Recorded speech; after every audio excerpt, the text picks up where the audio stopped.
No que diz respeito agora ao penúltimo módulo apresentado nesse mini curso, nós vamos falar um pouquinho agora sobre o projeto de reforço de pavimento. Quando que nós devemos fazer? Por que nós devemos fazer projeto de reforço? Quando não é indicado, né, fazer projeto de reforço e ter que reconstruir totalmente o pavimento. Então, todas essas características nós vamos poder identificar agora de forma resumida para se ter uma melhor análise do que se fazer, né, com esse tipo de situação. Um projeto de reforço, né, o recapeamento de um pavimento, ele é a operação de restauração onde se aproveita o valor residual da estrutura do pavimento, né? Então, quando o pavimento ele se apresenta deteriorado, é necessário que seja providenciada uma série de operações. Essa série de operações é denominada de projeto de restauração, projeto de reforço, né? Então, elas vão ser destinadas a restabelecer integralmente ou em partes, né? Vai depender de cada caso, as características técnicas originais daquele pavimento. Então, esse projeto, ele demanda conhecimento das condições ou do estado do pavimento danificado, seja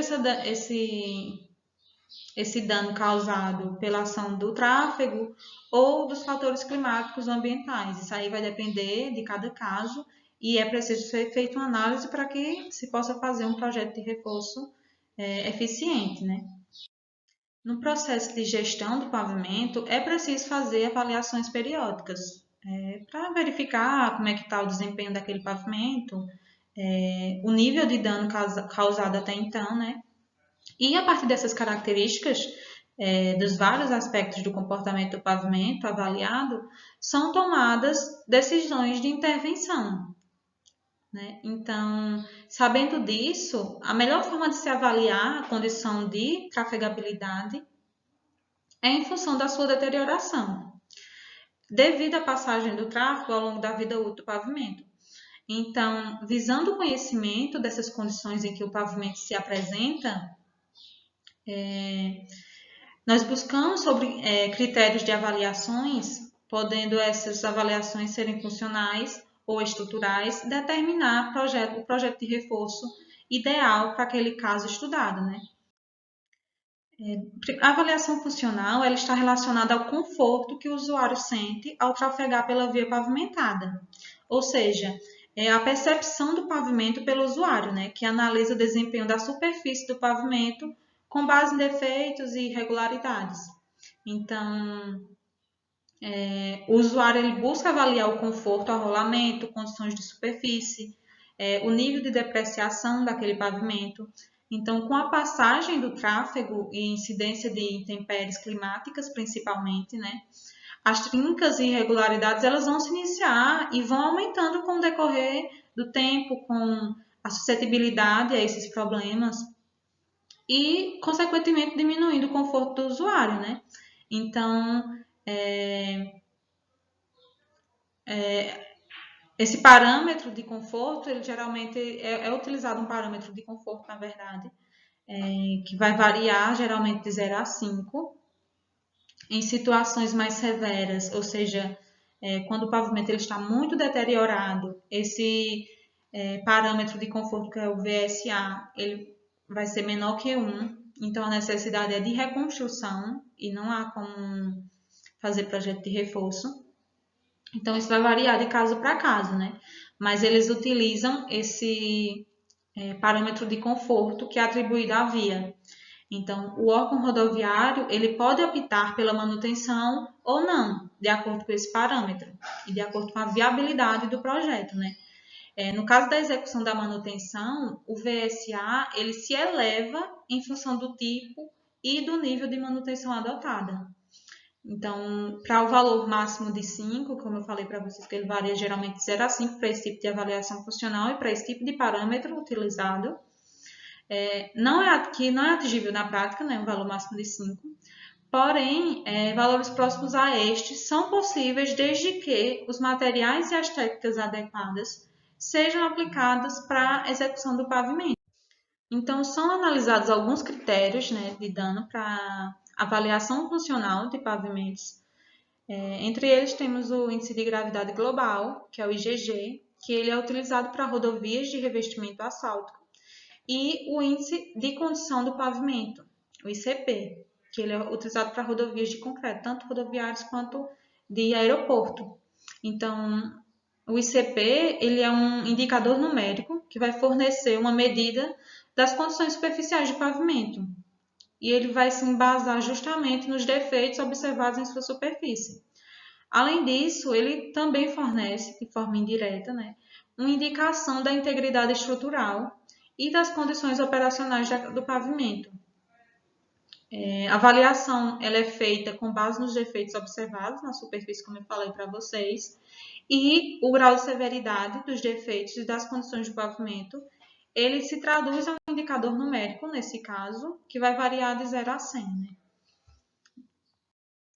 Já para a avaliação estrutural, ela consiste no conjunto de operações que vão fornecer informações sobre o estado de conservação do pavimento.